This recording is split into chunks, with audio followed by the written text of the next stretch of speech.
ओम नमः शिवाय। शिवजी सदा सहाय। ओम नमः शिवाय। गुरुजी सदा सहाय। ओम नमः शिवाय। ओम नमः शिवाय। ओम नमः शिवाय। महाशिव पुराण कथा जो इस प्रकार आगे का अध्याय शुरू करते हैं। भगवान शिव जी के बताने पर संध्या मेध तिथि के यज्ञ में पहुंची। भगवान शिव जी द्वारा भेजे जाने के कारण मैं तिथि को किसी ने भी नहीं देखा। वो यज्ञ की अग्नि में कूद गई। उसे कूदते हुए भी किसी नहीं देखा। उसका शरीर यज्ञ की अग्नि में तुरंत भस्म हो गया।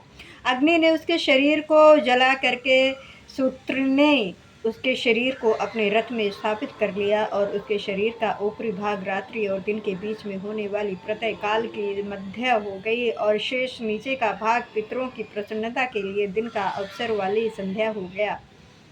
उसके प्राणों को भगवान शिव ने अपने दिव्य शरीर में स्थापित कर लिया। इधर जब यज्ञ की तृप्ति हुई तो ऋषियों ने तृप्त स्वर्ण के समान क्रांति वाली कन्या को अग्नि में देखा। इस पर मेध तिथि ने उसे अपने गोद में उठा लिया तथा यज्ञ के जल से स्नान कराया और उसका नाम अरुधिति रखा। मुनि उसे अपनी निधि मान करके आश्रम में उसका पालन पोषण करने लगे। जब अरुधि 5 वर्ष की हो गई तो ब्रह्मा विष्णु महेश ने आकर के उसका विवाह वशिष्ठ के साथ संपन्न कर दिया। अरुधिति से वशिष्ठ के 100 श्रेष्ठ पुत्र उत्पन्न हुए।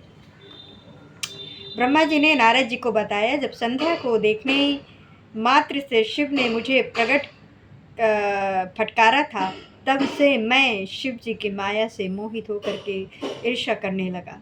मन में ईर्ष्या रखकर मैं मिरिच दक्षदी पुत्र के पास जाकर के बोला, तुम्हें पता है कि शिव जी ने स्त्री को देखने मात्र से मुझे खूब धिक्कारा था। उस घटना से मैं आज तक दुखी हूँ। अतः जब तक महादेव कोई स्त्री ग्रहण न कर लें तब तक मेरे हृदय को शांति नहीं मिलेगी। क्या तुम मेरे कष्ट को दूर करने में कोई उपाय कर सकते हो? हे नारद, जब मैं इस प्रकार कह रहा था उसी समय महादेव रति सहित पधारे। मैंने कामदेव की प्रशंसा करके उससे कहा, हे पुत्र, तुम संसार में किसी प्रकार शिव जी को मोहित करो। तुम्हारे अतिरिक्त ये कार्य और कोई नहीं कर सकता। इस प्रकार कामदेव ने कहा कि मैं महादेव को मोहित तो कर सकता हूँ, परंतु स्त्री का निर्माण तो आपको ही करना पड़ेगा।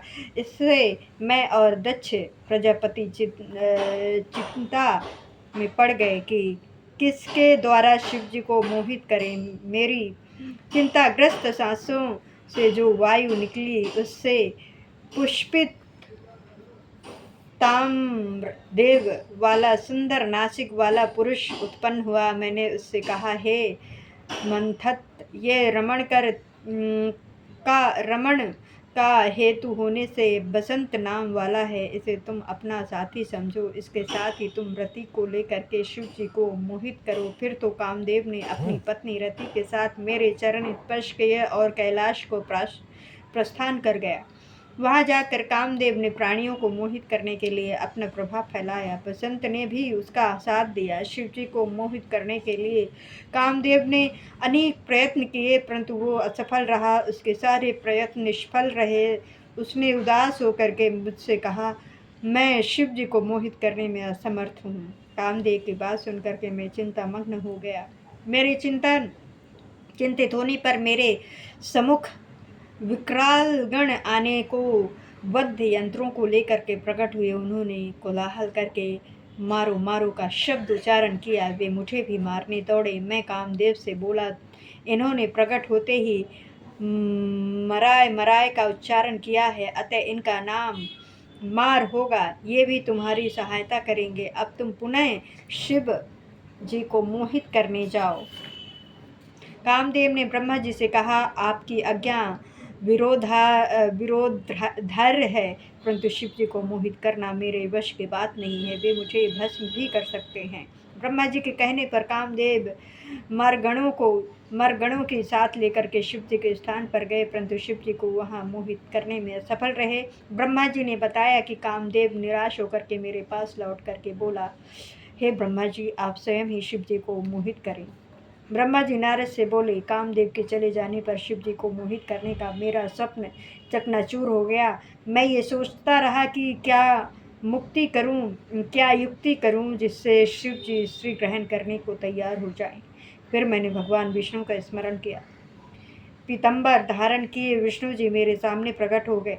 मैंने गदगद वाणी से उनकी तुष्टि की। विष्णु जी ने मुझसे पूछा, मुझे कैसे स्मरण किया। मैंने विष्णु जी को बताया कि भगवान शंकर को मोहित करने के लिए सब परिवार मरगण और बसंत के साथ कामदेव को भेजा था, परंतु वो असफल रहा।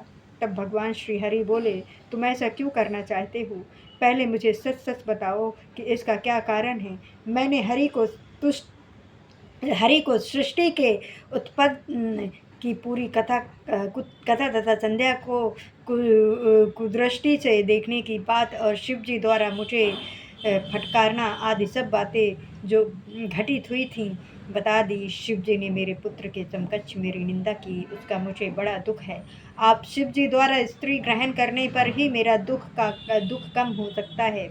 हे नारद, श्री हरि मेरी बात सुनकर के हंस पड़े और मुझसे बोले, हे ब्रह्मा जी, तुम सब लोकों के कर्ता और वेदों के ज्ञाता होकर ऐसी मूढ़ बातें क्यों करते हो? तुम अपनी इस ईर्ष्या को छोड़ दो। यदि तुम्हारे अनुसार शिव जी को स्त्री ग्रहण करनी चाहिए तो पार्वती के उद्देश्य से शिव जी का तप करो। अपने उद्देश्य की पूर्ति हेतु पार्वती जी का हृदय मेरे ध्यान करे। यदि भगवती पार्वती प्रसन्न हो गई तो तुम्हारे सब मनोरथ पूर्ण हो जाएंगे। यदि भगवती पार्वती प्रसन्न हो गई तो वे अवतारण ग्रहण करेंगी। तुम दक्ष प्रजापति को आदेश दो कि वो तप करें जिससे पार्वती जी कन्या रूप में उनके यहाँ उत्पन्न हो जाएं। मैं तुम शिव तीनों पार्वती के ही स्वरूप हैं। इस प्रकार ब्रह्मा जी को समझा करके श्री हरि अंतर्धान हो गए।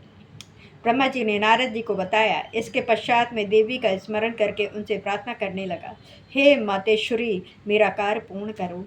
मेरी बार बार तुष्टि करने पर भगवती चामुंडा प्रकट हुई। विचार भुजाओं वाली सिंह पर आरूढ़ वर देने के लिए कलश लिए हुए थी। उनका मुख शरद काल के चंद्रमा के समान क्रांति युक्त था। मस्तक पर चंद्रमा और 3 नेत्र थे। उनके पैरों के नखों की अद्भुत क्रांति थी। मैंने भगवती चामुंडा को प्रणाम किया और उनकी इस प्रकार तुष्टि करने लगा, हे देवी, आप संतानी शक्ति हो। आप संसार को मोहित करने वाली एवं त्रिलोकी की रचना तथा संहार करने वाली हो। तुम गणों से परे, योगियों से पूजित एवं उनके हृदय में वास करने वाली तथा योगियों के आवाहन पर प्रकट होने वाली हो। आपको मेरा प्रणाम है। जगदम्बा मुझसे बोली, आपने किस लिए मुझे स्मरण किया है? मुझे शीघ्र बताओ। मैंने उनसे कहा, हे सर्वदायित्री, मेरा ये मनोरथ मेरे मस्तिष्क से उस समय निकला था जब भोले शंकर रुद्र नाम से योगी बनकर के कैलाश पर निवास करने लगे। वे समाधि लगा करके तपस्या में लीन थे। वे पत्नी विहीन होकर के भी दूसरा विवाह करना नहीं चाहते थे। अतः वे किसी भी प्रकार उन्हें मोहित कीजिए। आप दक्ष प्रजापति की कन्या बनकर के भोले शंकर की पत्नी बन जाइए। जिस प्रकार आपने विष्णु जी को लक्ष्मी बनकर के प्रसन्न किया है, उसी प्रकार आप पार्वती बनकर के शिव जी को भी प्रसन्न कीजिए। स्त्री के कारण शिव जी ने मेरी निंदा की है। अब मैं देखना चाहता हूँ कि वे स्वयं ही स्त्री कैसे ग्रहण करेंगे। आपके अतिरिक्त उन्हें मोहित करने की शक्ति किसी अन्य में नहीं है। ये सुनकर के भगवती जगदम्बा चिंतित होकर के आश्चर्य व्यक्त करते हुए बोली, अरे विषभ सृष्टा ब्रह्मा, तुम अज्ञानियों की तरह ये कार्य किस लिए कर रहे हो? उन निर्विकार शंकर को मोहन में क्या लाभ होगा? मैं तो हमेशा उनकी वशत्रिनी और दासी हूँ। उन्होंने भक्तों के लिए ही रुद्र रूप धारण किए हैं। वे तो माया के स्वामी हैं। फिर देवी ने मन में सोचा कि यदि उन्हें वर प्रदान नहीं करती हूँ तो देवगण भ्रष्ट हो जाएगा। और ये सोच करके उन्होंने शिव जी का स्मरण किया। शिव जी से आज्ञा पा करके उन्होंने कहा, तुम्हारा कहना सत्य है कि उन्हें मोहित करने वाला कोई नहीं है। परंतु शिव जी की आज्ञा से तुम्हारा मनोरथ पूर्ण करने के लिए मैं दक्ष की कन्या के रूप में प्रकट होंगी। इतना कहकर भगवती जगदम्बिका अंतर्धान हो गई। ब्रह्मा जी ने नारद जी को बताया, मेरे आदेशानुसार दक्ष ने 3,000 दिव्य वर्षों तक नियमित रूप से तपस्या की है। तब भगवती जगदम्बा ने उन्हें दर्शन दिया है। भगवती जगदम्बा दक्ष के मनोरथ को पहले से ही जानती थी। उन्होंने दक्ष प्रजापति से वर मांगने को कहा तो दक्ष ने कहा, पूर्णता अवतार भगवान ने रुद्र का अवतार लिया है। तुमने अभी तक अवतार ग्रहण नहीं किया है। बताओ शिव जी की पत्नी कौन बने?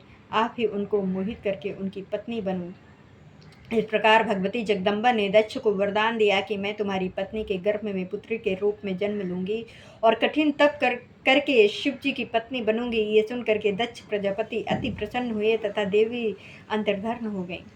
ब्रह्मा जी ने नारद जी को बताया, दक्ष ने बहुत सी मानसी सृष्टि की परंतु उसका विकास नहीं हुआ। उन्होंने मुझसे इसका उपाय पूछा तो मैंने दक्ष को उपाय सुझाया। तब दक्ष ने पंचजन के अंग से उत्पन्न कन्या वीरानी को अपनी पत्नी रूप में ग्रहण किया और उसने मैथुन धर्म स्वीकार किया। वीरानी से दक्ष ने हर्षवन नाम के 10,000 पुत्र उत्पन्न किए। अपने पुत्रों से दक्ष ने सृष्टि का विस्तार करने को कहा, परंतु हे नारद, वे तुम्हारे उपदेश के कारण प्रवृत्ति छोड़ निवृत्ति के उपासक बन गए। इसके बाद दक्ष ने 5 जन्या से सबलाशब नामक हजारों पुत्र उत्पन्न किए, परंतु वे तप में लीन हो गए। इससे दक्ष को बड़ा दुख हुआ और तुम्हें श्राप दिया कि तुम पृथ्वी पर स्थिर नहीं रह सकोगे। तुमने साधु स्वभाव के उस श्राप को स्वीकार कर लिया। इसके पश्चात दक्ष ने अपनी पत्नी के गर्भ से 60 कन्याओं को जन्म दिया तथा उनका विवाह रचाया। उनमें से 10 कन्या धर्म को, 13 कन्या कश्यप ऋषि को, 2 भूतागिरास को तथा कृष्णशब को और शेष गरुड़ को दे दी। इन 3 संतानों से तीनों लोक भर गए। इसके पश्चात दक्ष ने फिर देवी की आराधना की। तब देवी बालक का रूप धारण करके माता के पास आकर के बैठ गईं और रोने लगीं। उनके विलाप को सुन करके अनेक स्त्रियां और दासियां वहां आ गईं और सारे नगरवासी जय जयकार करने लगे। पत्नी सहित दक्ष ने सुखपूर्वक उसका पालन पोषण किया तथा अच्छे संस्कार प्रदान किए। दक्ष ने उस कन्या का नाम उमा रखा। वीरानी की माता ने उसे स्तनपान कराया। ब्रह्मा जी बोले, जब सती बड़ी हो गई तो उसके पिता दक्ष ने उसके विवाह का विचार किया। पिता की इच्छा जानकर सती ने अपनी माता से शंकर भगवान के साथ विवाह करने की इच्छा जाहिर की। माता के कहने पर सती ने घर में ही शिव जी की आराधना प्रारंभ कर दी। अश्विन महान की नंदा तिथि में गुड़, चावल, नमक आदि से शिव जी का पूजन किया। सती 1 वर्ष तक इसी प्रकार शिव जी का पूजन करने एवं तप करती रहीं। ब्रह्मा जी बोले, हे देवता, सती के तप को देखने के लिए गए। मैं और विष्णु जी शिव जी के पास गए। हमने वहां पहुंच करके हाथ जोड़ करके उनकी तुष्टि की। हमारी तुष्टि से प्रसन्न होकर शिव जी ने हमारे आने का कारण पूछा। हम दोनों ने कहा, स्वामी, आप हमारा साथ दीजिए। हम दोनों ने स्त्री स्वीकार कर ली है। अब आप भी देवताओं की भलाई के लिए कोई स्त्री स्वीकार कीजिए। शंकर जी बोले, हे ब्रह्मा जी, हे विष्णु जी, मुझ अधूत को स्त्री की क्या आवश्यकता है? मुझे ये बात उचित नहीं लगती, क्योंकि मैं एक तपस्वी और संसार से विरक्त हूँ। मुझे तो योग में ही आनंद मिलता है। आप लोगों के हठ से तथा भक्तों पर अनुग्रह की इच्छा से मैं विवाह कर भी लूँ तो आप उस अकाम रूपिणी योगिनी को तैयार कीजिए जो मेरे तेज को सहन कर सके। तब हमने कहा, प्रभु, आपके अनुसार हमने स्त्री भी खोज ली है। जिन लक्ष्मी जी ने पहले 2 रूप धारण किए थे, अब वही उमा नाम से दक्ष की कन्या के रूप में प्रकट हुई हैं। वे आपको प्राप्त करने के लिए अपने घर पर ही तपस्या कर रही हैं। आप उन्हें वरदान दीजिए और उनके ऊपर कृपा कीजिए। तब भक्त शिव जी ने तथास्तु कह करके हमें विदा किया। हम अपने अपने लोक में चले गए। इधर सती ने नंद व्रत का अनुष्ठान किया। शंकर भगवान उन्हें दर्शन देने गए। सती ने लज्जावश सिर झुका करके उनके चरणों में प्रणाम किया। शिव जी ने उमा को आशीर्वाद दिया और वर मांगने के लिए कहा। सती बोली, प्रभु आप मुझे अपनी पत्नी बना करके मुझे कृतार्थ करें। शिव जी बोले, तथास्तु। सती बोली, हे प्रभु, मेरे पिता के समकक्ष विधि पूर्वक विवाह करके मुझे अपनी अर्धांगिनी स्वीकार कीजिए। तथास्तु कहकर शिव जी हिमालय पर चले गए। उन्होंने मुझे स्मरण किया। मेरे उपस्थित होने पर मुझे दक्ष के पास कन्यादान हेतु भेजा।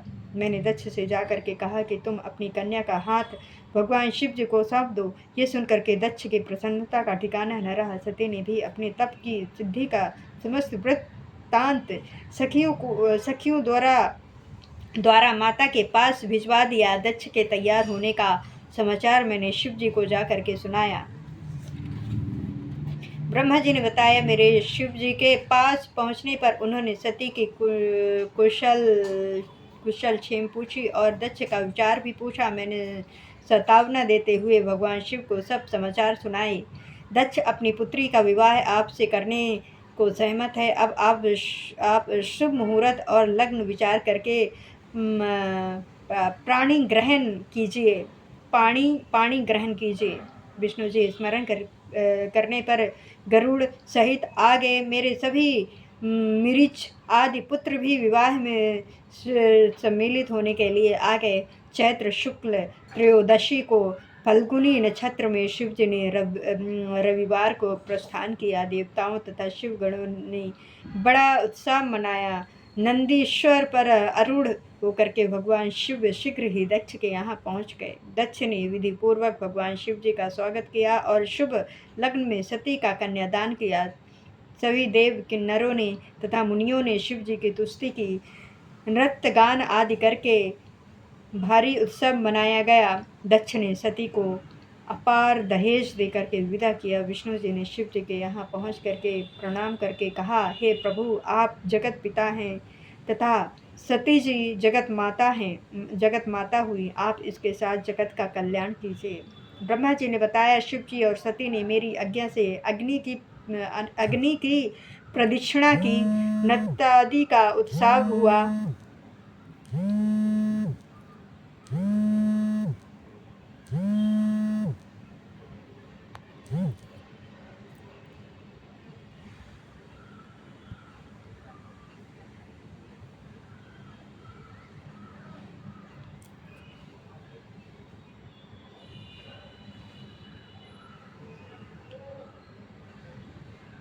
शिव जी की माया ने देवों, मनुष्यों आदि सब को मोहित कर लिया। मैं भी उनकी माया से मोहित हो गया।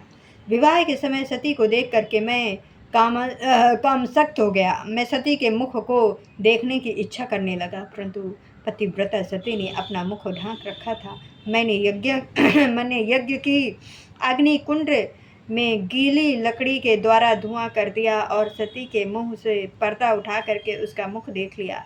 उस समय काम वासना से ग्रस्त होकर के मेरे वीर की 4 बूंदें पृथ्वी पर गिर पड़ी। ये बात मैंने छिपा ली, परंतु शिव जी ने अपने तीसरे नेत्र द्वारा ये सब देख लिया। वे क्रोध में भर करके त्रिशूल से मुझे मारने दौड़े और कहने लगे, अरे पापतात्मा, तूने क्या निंदित कार्य कर दिया। विवाह के समय मेरी पत्नी का मुख अनुराग पूर्वक देखा। विष्णु जी के समझाने पर भी शिव जी बोले कि मैं इस पापात्मा को मार डालूंगा। इससे सती को कामंधा होकर क्यों देखा। इसका वीर भी श्लाघित हो गया है। मैं इस अपराधी का वध करूंगा। शिव जी के ऐसे कहने पर सारे देवता कांप उठे। इसी समय विष्णु जी ने शिव जी की तुष्टि की। श्री हरि कहने लगे, हे महेश्वर, हम तीनों देवता आपके ही रूप हैं। न ब्रह्मा आपसे भिन्न है और न मैं आपसे भिन्न हूँ। आप सब कुछ जानते हैं। आप शिव ही अनंत और सर्व रूप हैं। आप में नित्य दिग्र आदि कोई भी विशेषण नहीं है।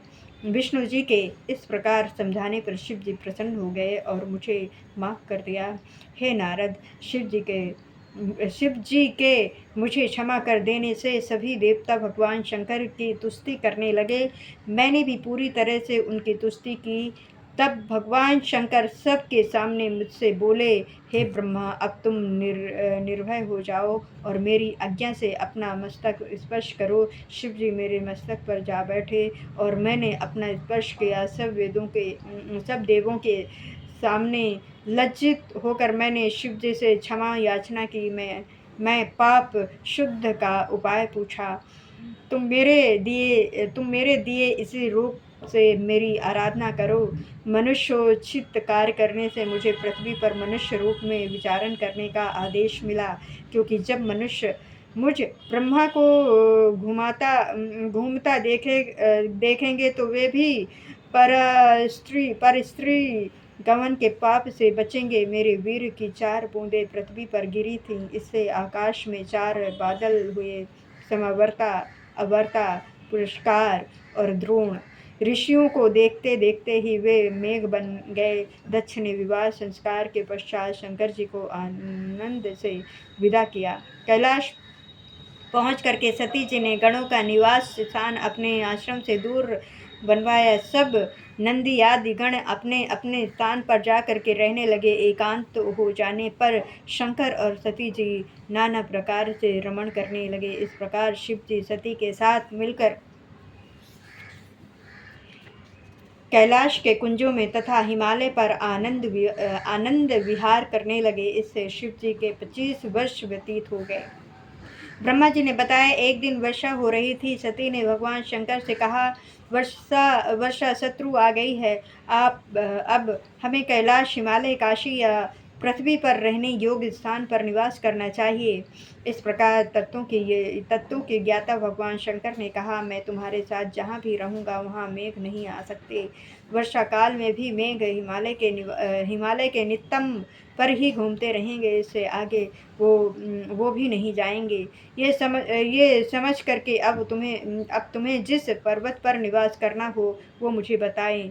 मेरी दृष्टि में गिरिजाराज हिमालय सर्वोत्तम स्थान है, क्योंकि ये प्रशांत स्थान है। यहाँ पर केवल योगी और मुनि निवास करते हैं। हिमालय की कद्राओं में देव कन्याओं का निवास है। ये सुनकर के सती जी ने हिमालय पर ही रहने की इच्छा जताई। सती के कहने पर भगवान शंकर सती को हिमालय पर्वत पर ले गए। वहाँ की प्राकृतिक छटा अनुपम थी। वहाँ पर भगवान शंकर ने सती जी के साथ 10,000 वर्ष तक निवास किया। ब्रह्मा जी ने बताया, एक बार सती जी ने भगवान शिव को प्रसन्न देख करके उनसे पूछा, हे कृपा सागर, मैंने बहुत तपस्या करके आपको पाया है। आपके साथ मैं बड़ी प्रसन्न हूँ। हे गणेश्वर, आप अब मैं ये खोज करना चाहती हूँ कि ये जीव संसार में कैसे पार हो सकता है। तब भगवान शिव ने बताया, हे महेश्वरी, विज्ञान ही परम तत्व है। ब्रह्मा का स्मरण करना ही परे से परे है। भक्ति विज्ञान की माता है। भक्ति का विरोधी कभी भी विज्ञान को नहीं पा सकता। मैं भी उसी भक्ति के अधीन हूँ। भक्ति सगुण और निगुण 2 प्रकार की होती है। पंडितों ने इनके भी अनेकों भेद बताए हैं। सब युगों में भक्ति की विशेषता श्रवण, कीर्तन, स्मरण, सेवन, दैसु, अर्चना, वंदना, संख्यता और अंतर समर्पण रहा है। परंतु कलयुग में भक्ति विशेष फलदायक है। कलयुग में जो मेरी भक्ति करेगा वो सर्वोत्तम कहलाएगा और मैं उसकी सदैव सहायता करूँगा। मैं भक्ति के वश में हूँ। साथ ही शिव ने भक्तों का महत्व कथा, इतिहास और वर्णाश्रम धर्म आदि वेदों, शास्त्रों और ज्योतिष शास्त्रों तथा अन्य शास्त्रों को तत्वतः कहा। इस प्रकार कथा प्रसंग बताते हुए उन्होंने हिमालय के दूसरे स्थान में विहार किए। नमः शिवाय।